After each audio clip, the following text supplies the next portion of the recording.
आकाशवाणी भोपाल से प्रस्तुत हैं प्रादेशिक समाचार।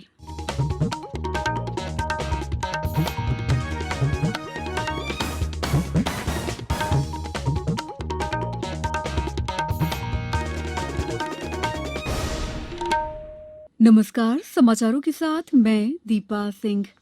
पहले मुख्य समाचार।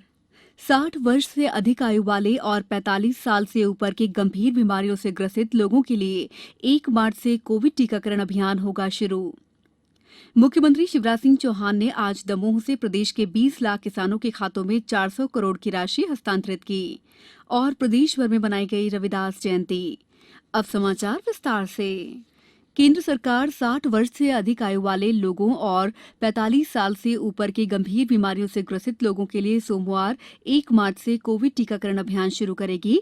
टीकाकरण के इस चरण के लिए तैयारियां की जा रही हैं। 10,000 सरकारी अस्पतालों में इस श्रेणी के लोगों को कोविड का टीका मुफ्त में लगाया जाएगा और 20,000 निजी अस्पतालों में स्थापित टीकाकरण सुविधा के लिए लोगों को शुल्क अदा करना होगा।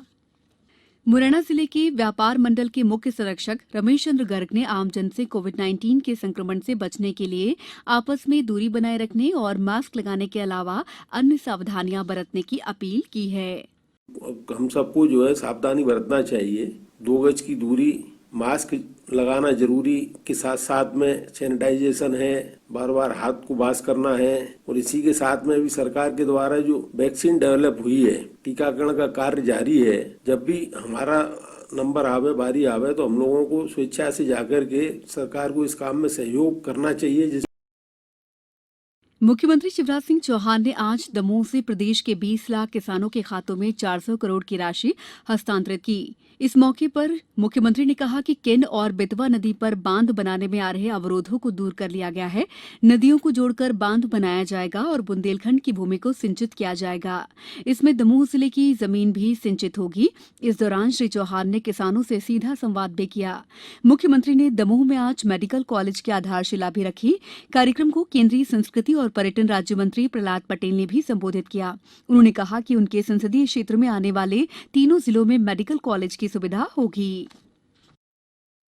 उच्च न्यायालय के ताजा निर्णय के संदर्भ में प्रदेश में अगले माह में सेवानिवृत्त होने वाले सभी सरकारी अधिकारी कर्मचारियों के पेंशन प्रकरणों को ऑनलाइन तैयार कर लिया जाएगा ताकि पेंशन भुगतान में एक भी दिन का विलंब न हो। पेंशन प्रकरणों के संबंध में आने वाली कठिनाइयों के लिए संभाग स्तरीय पेंशन अधिकारी और कोषालय से संपर्क किया जा सकता है। सेवानिवृत्त होने वाले शासकीय अधिकारी कर्मचारियों के पेंशन प्रकरणों में आ रही कठिनाइयों के निराकरण के लिए 3 दिवसीय प्रशिक्षण के समापन सत्र में इस विषय पर चर्चा हुई। प्रधानमंत्री नरेंद्र मोदी कल सुबह 11 बजे आकाशवाणी से मन की बात कार्यक्रम में देश विदेश के लोगों से अपने विचार साझा करेंगे। ये इस मासिक रेडियो कार्यक्रम की 74वीं कड़ी होगी। आकाशवाणी और दूरदर्शन के समूचे नेटवर्क पर इसका प्रसारण होगा। समाचारों में वक्त है ब्रेक का। कोविड-19 से बचाव और सुरक्षित रहने के 3 उपाय। मास्क लगाएं, 2 गज दूरी है जरूरी, सुरक्षित दूरी रखें, हाथ और मुंह साफ रखें। ब्रेक के बाद समाचारों में आपका एक बार फिर स्वागत है। देश भर में आज संत रविदास जयंती मनाई जा रही है। संत रविदास ने जाति प्रथा समाप्त करने के लिए अथक प्रयास किए। इस मौके पर प्रदेश भर में आज विभिन्न कार्यक्रमों का आयोजन किया गया। इस दौरान शोभा यात्राएं निकाले जाने के साथ ही अन्य धार्मिक कार्यक्रम भी आयोजित किए गए। कटनी जिले में शोभा यात्रा निकाली गई, वहीं खंडवा जिले में कुलगांव, छनेरा, भेड़ सहित अनेक स्थानों में विभिन्न कार्यक्रमों का आयोजन किया गया। नीमच, आगरमालवा, अशोकनगर, रायसेन सहित प्रदेश के अन्य जिलों से भी संत रविदास की जयंती मनाए जाने के समाचार मिले हैं। मुख्यमंत्री शिवराज सिंह चौहान ने भी लोगों को संत रविदास जयंती पर शुभकामनाएं दी हैं। वहीं आज माघ पूर्णिमा मनाई जा रही है। इस मौके पर होशंगाबाद जिले के सेठानी घाट पर महाआरती के साथ ही दीपदान किया जा रहा है। सूक्ष्म उद्योगों को बढ़ावा देने के लिए केंद्रीय कृषि और किसान कल्याण मंत्रालय ने एक जिला एक विशेष उपज योजना के लिए उत्पादों को अंतिम रूप दे दिया है। इन उत्पादों को पूरे देश के 728 जिलों से कृषि, बागवानी, पशु और मुर्गी पालन, दुग्ध, मत्स्य पालन और जल उत्पाद तथा समुद्री क्षेत्रों से चुना गया है। इन उत्पादों में धान, गेहूं, दलहन, तिलहन, सब्जियां, मसाले, फल, शहद और प्रसंस्कृत उत्पाद शामिल हैं। इन उत्पादों को प्रधानमंत्री सूक्ष्म खाद्य प्रसंस्करण उद्यम योजना से सहयोग प्रदान किया जाएगा। अब कुछ समाचार संक्षेप में। सतना जिले के चित्रकूट में मल्टी हर्बल प्रोडक्ट और हेल्थ केयर क्लस्टर का शुभारंभ हुआ। केंद्रीय सड़क परिवहन और राजमार्ग मंत्री नितिन गडकरी द्वारा ये शुभारंभ किया गया।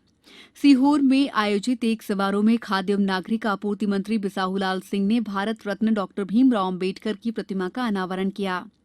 स्कूल शिक्षा विभाग की समेकित छात्रवृत्ति योजना के तहत वर्चुअल कार्यक्रम में छिंदवाड़ा जिले के 88,899 विद्यार्थी भी छात्रवृत्ति से लाभान्वित हुए हैं। बालाघाट जिले में कोविड-19 के प्रकरणों में वृद्धि को देखते हुए जिले में धारा 144 लागू कर दी गई है। जिले में बगैर अनुमति के सार्वजनिक कार्यक्रम और मेलों का आयोजन नहीं होगा। छिंदवाड़ा जिले में कोरोना वायरस के संक्रमण से आज 3 व्यक्ति स्वस्थ हुए हैं, जबकि 12 लोग कोरोना संक्रमित पाए गए हैं। आयुष्मान भारत निरामयम योजना के अंतर्गत आयुष्मान कार्ड के 100% बनाने के लिए धार जिले में 1 मार्च से 31 मार्च तक आपके द्वार आयुष्मान माह आयोजित किया जाएगा। गुना तहसील के अंतर्गत शासकीय योजनाओं के संबंध में 3 मार्च से विशेष शिविर आयोजित कर लोगों की समस्याओं का निराकरण किया जाएगा। बुलेटिन के अंत में आप सभी से एक अपील, मास्क और 2 गज की दूरी, हाथ धोना भी है जरूरी। नमस्कार।